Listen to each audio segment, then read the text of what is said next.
किसनवा हमारे गांव धनपुरा का सबसे मशहूर किसान था। मशहूर इसलिए नहीं कि उसके पास बहुत जमीन थी, बल्कि इसलिए कि उसके कारनामे पूरे गांव में चर्चा का विषय रहते थे। किसनवा रोज सुबह सूरज निकलने से पहले उठ जाता।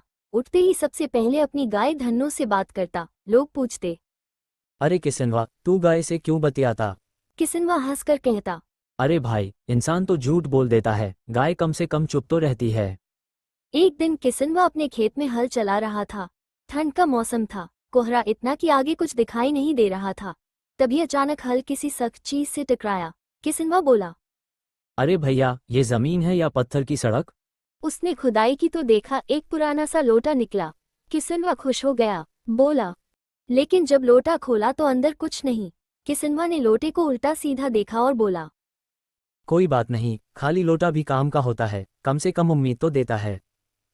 शाम को किसनवा लोटा लेकर गांव पहुंचा। चौपाल पर बैठे लोग हंसने लगे। एक बोला, अरे किसनवा, खजाना मिला क्या? किसनवा हंसकर कहता, हाँ भाई, खजाना तो मिला है मेहनत करने का। अब किसनवा की असली परीक्षा तब हुई जब गांव में शहर से एक अफसर आया।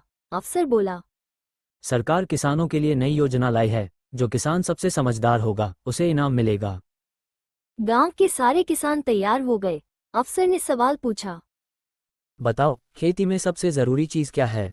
एक बोला पानी, दूसरा बोला खाद, तीसरा बोला बीज। जब किसनवा की बारी आई तो उसने कहा, सबसे जरूरी चीज है सब्र।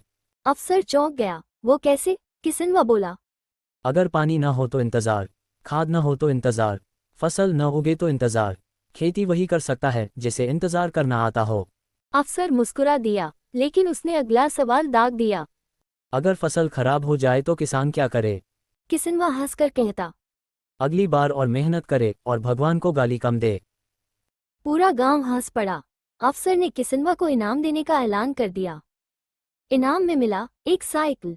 लेकिन किसनवा की साइकिल भी मजेदार निकली।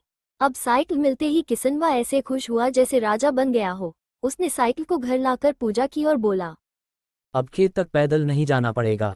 धीरे धीरे किसनवा गांव का सबसे समझदार किसान माना जाने लगा। लोग उससे सलाह लेने आने लगे। कोई खेती की, कोई परिवार की, कोई बच्चों की। किसनवा सबको एक ही जवाब देता, खेती सिर्फ जमीन से नहीं होती, खेती दिल से होती है। और सच कहूं, इस किसान ने हमें सिखा दिया कि हंसी, मेहनत और समझदारी तीनों साथ हों तो जिंदगी भी फसल बन जाती है।